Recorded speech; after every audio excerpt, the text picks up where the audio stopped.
በዚህ ዘመን ማለት ነው በጣም አደገኛና አስፈሪ አውሬ የሰው ልጅ ነው። የዱር አራዊትም እንስሳም አይደለም።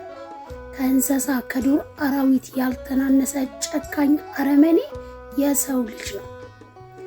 ወንድ የሚባል ፍጡር እግዚአብሔርን ነው ብላችሁ በጣም ነው ያዘንኩት። በዛው ልክ ደግሞ የልጅቷ ጀግንነት፣ ጥንካሬዋ፣ ትዕግስቷ ኦ ማይ ጋድ የዚህ ዘመን ጀግና ብያታለሁ። እስቲ ለዚህ ጀግና እህታችን ስም ሰይሙላት።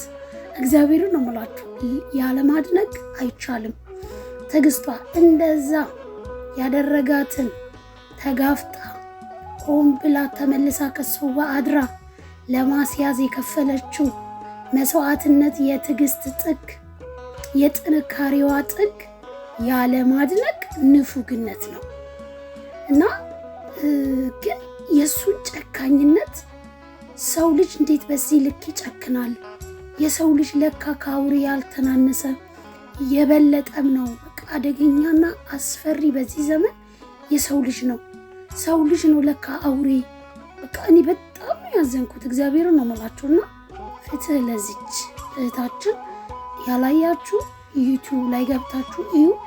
መሰረት በዙ የምታቀርበው ኢትዮ ኢንፎ የሚባል ሚዲያ አለ። እዛ ላይ ቀርባ ሙሉ ታሪኳን አውርታለች። በጣም ነው የሚያሳዝነው። እንግዲህ ፍቅረኛዋ በቅናት የተነሳ እጮኛዋ የነበረ ከዚህ ጀምሮ እስከዚህ ድረስ ሆዷን ቀዳዶ ሙቺ ያልተረፋት ነፍስ ነው እግዚአብሔር ያተረፋት ማለት ነው። እሱማ ሞታለች፣ በቃላት፣ አከተመላት ብሎ ነው ትቷት የሄደው።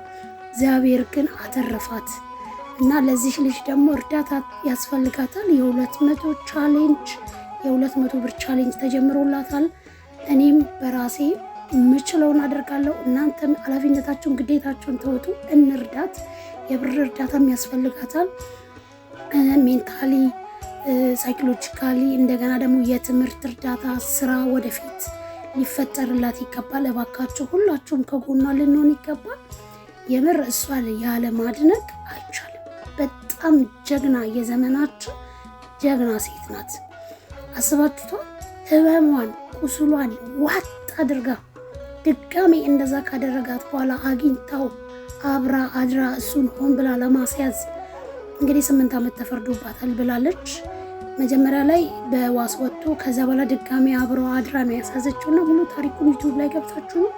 ግን የሱ የጭካኔ ጥግ ሰው እኮ ነው እንደዚህ ያደረገው። አውሬ መሰላችሁ? የሰው ልጅ እኮ ነው። ታዲያ የሰው ልጅ እኮ ከአውሬ ያልተናነሰ አውሬ ይሻላል።